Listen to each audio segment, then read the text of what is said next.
Bienvenidos a la sesión 4 de Derecho Administrativo 1. El día de hoy vamos a hablar sobre la función pública, su naturaleza jurídica, los servidores públicos, el régimen jurídico de los servidores públicos, obligaciones y derechos de los servidores públicos y la responsabilidad de estos. En la época prehispánica, hablando un poquito de la historia, habla de los antecedentes de la función pública. En esta etapa se comenta que los mejores cargos eran ocupados por parientes de los gobernantes. Tan importante era en esta época contar con una preparación especial y existían escuelas destinadas exclusivamente para la realización de este tipo de actividades.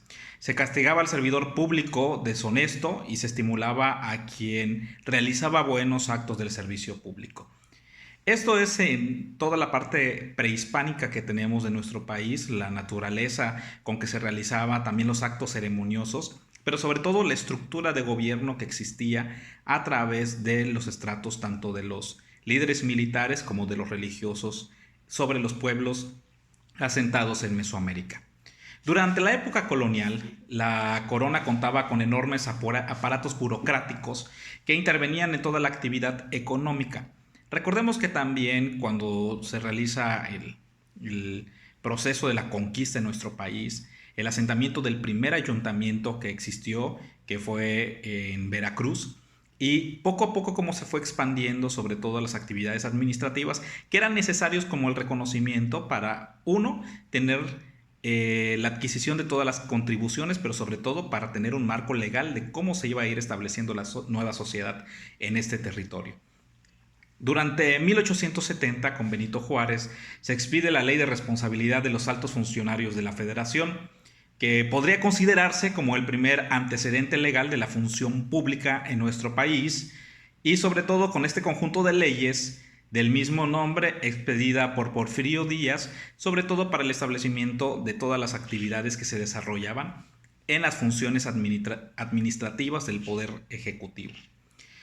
Las teorías del derecho público, que es una rama donde se desprende todo el tema de la administración pública, recordemos que hay tres teorías. La primera, la que sostiene un acto unilateral del Estado. Esto significa que todas las actividades que se van realizando, el propio Estado regula las funcionalidades y sobre todo cómo se debe de dirigir y sobre todo instrumentar las acciones que facultan al Estado y a los órganos del Estado para realizar sus funciones. Recordemos que en el caso de la normatividad mexicana, todo gobierno es facultativo. Eso significa lo que la ley dispone. No puede sobrepasarse porque entonces recaería sobre otro tipo de responsabilidades de los servidores públicos. La que afirma como un acto contractual, esto establece precisamente en la aceptación de un cargo por una parte y el Estado también ejerce la acción como jefe inmediato o patrón de esta relación contractual. Y lo que considera como un acto de condición, esto es, si tú realizas algo, el Estado también tiene la parte de la contribución que se tiene que realizar, que es una función de adaptarse a la exigencia de las referencias de las atribuciones que se van a realizar. La Constitución Política de los Estados Mexicanos, primeramente en el artículo 89, fracción segundo, faculta al Ejecutivo a nombrar y remover al personal que él destine. En el artículo 123 constitucional, en su apartado B, regula las relaciones laborales entre el Congreso de la Unión, el gobierno de la Ciudad de México y la de sus trabajadores, es decir, de todo el aparato burocrático que realiza las funciones administrativas. Y en el artículo 128 obliga a los funcionarios públicos a presentar protesta antes de tomar la posesión de sus cargos. Eso en el régimen que hablábamos hace un momento. Recordemos que la Constitución establece que al menos en las modificaciones que se van realizando constantemente del gobierno, cuando llegan los poderes ejecutivos, en el caso de los estados, los gobernadores, en el caso de los ayuntamientos, el cabildo, y en el caso del poder federal, el presidente de la República, al destinar a cada uno de los funcionarios sobre el aparato burocrático que se van a realizar, estos deben presentar primeramente quién va a tener esa facultad de hacerlo, es decir, en el caso federal, el presidente de la República, al rendir protesta. En el caso también, recordemos que el Poder Legislativo también tiene un órgano administrativo cuando tiene que nombrarse primeramente es en la toma de protesta del Congreso, y cómo se van regulando cada una de las comisiones que van a regular también la forma de gobierno de este propio órgano. En el artículo 108 constitucional establece que toda persona que desempeña un empleo, un cargo o una comisión, cualquiera que sea su naturaleza dentro de la administración pública, incluso los representantes de elección popular a las que son del Poder Judicial y a los demás funcionarios o empleados, y se considera al servidor público como aquel que ocupa parte de esta estructura institucional, de la estructura orgánica, y que asume funciones de representación, iniciativa, decisión y mandato. Hay diferentes niveles también en esta propia estructura. Los altos funcionarios, que son las personas de primer nivel en el ejercicio de la administración pública. En el caso federal, los secretarios. Hablaremos también de los presidentes de las comisiones, por ejemplo, de la Comisión de la Juventud y el Deporte, como en algunos estados. Hablamos también de los que presiden diferentes instituciones autónomas. Su función se identifica con los fines que debe realizar el Estado, a los que están facultados, y los actos trascienden a los particulares y afectan y comprometen al Estado, porque están realizando las propias funciones del Estado.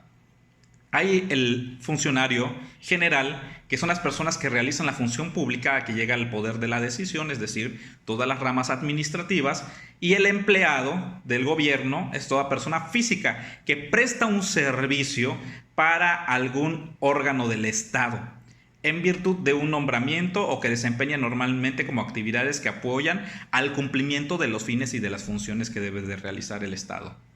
Andrés Serra Rojas define al servicio público como una actividad técnica, directa o indirecta de la administración pública activa o autorizada a los particulares, que ha sido creada y controlada para asegurar de una manera permanente, regular, continua y sin propósitos de lucro la satisfacción de una necesidad colectiva de interés general, sujeta a un régimen especial de derecho público. ¿Qué significa esto? Que se está cumpliendo con uno de los objetivos y los fines que establece la propia Constitución. La Constitución tiene un especial síntoma de anhelos y esperanzas de que tiene de una ideología. De ahí se desprenden las necesidades básicas, es decir, en el tema de la educación, en el tema del desarrollo social, en el fomento del desarrollo económico, y es como cada una de esas ramas se van cumpliendo a través de la función propia de la administración pública. La clasificación más común de los servidores públicos es los 3 niveles. Los que realizan las actividades federales, los que realizan los locales a través de los estados y por último los que realizan a través de los municipios. Recordemos que el gobierno también se divide en 3 esferas principales, autónomas, algunos también en su órgano de gobierno, que se regulan por sus propias leyes o reglamentos en su caso, y sobre todo al cumplimiento de los fines que establece la Constitución, porque la propia Constitución lo establece. Dice, los órganos federales, el supremo poder del gobierno federal se divide en 3 poderes, ejecutivo, legislativo y judicial, en el caso de la federación. En el caso de los estados, el propio articulado establece las funciones de los estados autónomos. Y por último, en el artículo 115, habla sobre las funciones que debe realizar un municipio, que es otro gobierno. Es un gobierno local, mucho más regulado y que tiene mucho más acercamiento, sobre todo en temas de los servicios públicos. Los elementos de los servidores públicos es una creación jurídica porque está determinada por la propia normatividad. No hay servicio público si no hay una norma que la crea. Esto significa que se va a estar facultando de acuerdo a lo que determine la propia ley. Responde a una necesidad colectiva porque la propia sociedad lo exigió y así se estableció en la Constitución, y para dar cabal cumplimiento a esta propia Constitución es que se determina una función. Su desempeño requiere de una empresa u organización empresarial profesional establecida. Esto es a través del trabajo técnico que se tiene que realizar, del trabajo administrativo y sobre todo del trabajo logístico de toda la administración. Su ofrecimiento está desprovisto del lucro, es decir, no es una ganancia, se le está dando una prestación de servicios que tiene una remuneración, sin embargo, esta no es lucrativa, es decir, que no tiene el objetivo como tal de una empresa. Su actividad se rige por reglas de derecho público, aun cuando sea prestado por por concesionarios. En ese caso también la propia ley establece que se pueda facultar a determinadas empresas el concesionamiento de servicios públicos. Sin embargo, se van a estar regulando también por una propia normatividad que va a regular porque son actividades propias del Estado. El régimen jurídico de los servidores públicos existen dos ramas, que es el derecho disciplinario, surge para limitar el poder otorgado a las autoridades, y en este caso el Estado, a partir de una legislación uniforme que establece los propios valores, sujetos, obligaciones, infracciones, las sanciones y los procedimientos que se deben de realizar, y se denomina derecho disciplinario de la función pública. Y el derecho laboral burocrático, que regula la relación del Estado y sus trabajadores, y esencialmente en el nombramiento y de las actividades, cargos o empleos que tengan que estar realizando estos. La regulación de las relaciones laborales de la Administración Pública Federal y sus servidores, esto lo regula a través del apartado A del artículo 123 constitucional y de la Ley del Trabajo. Los articulados del apartado B del artículo 123 constitucional y la Ley Federal de Trabajadores al servicio del Estado, los trabajadores de confianza, los miembros del Servicio Exterior Mexicano, los miembros de las Fuerzas Armadas, porque cada uno tiene sus propias regulaciones internas. Y la obligación de todos los servidores públicos es cumplir con los valores que establece la propia Constitución, que están tutelados, que es la legalidad, la honradez, la lealtad, la imparcialidad y la eficiencia de los servicios. La ley establece a través de dos leyes, la Ley Federal de Responsabilidad de Servidores Públicos en el artículo 47, que habla sobre las obligaciones de estos al incumplimiento y serán sujetos a la responsabilidad que tienen que realizar. Esto es, si un funcionario público sobrepasa las facultades que tiene establecidas por la propia ley, estaría cayendo en la responsabilidad de servidores públicos, porque está sobrepasando sus obligaciones. Está yendo más allá o extralimitando sus funciones si no lo establece a la letra la propia ley.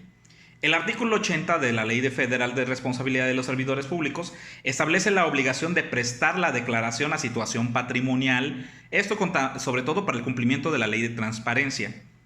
La otra ley que habla es la Ley Federal de los Trabajadores al Servicio del Estado, en su artículo 44, que prevé una serie de obligaciones inherentes al trabajador, y el artículo 134 de esta misma ley, que prevé las obligaciones de los trabajadores de la Administración Pública Paraestatal que se rigen por este ordenamiento.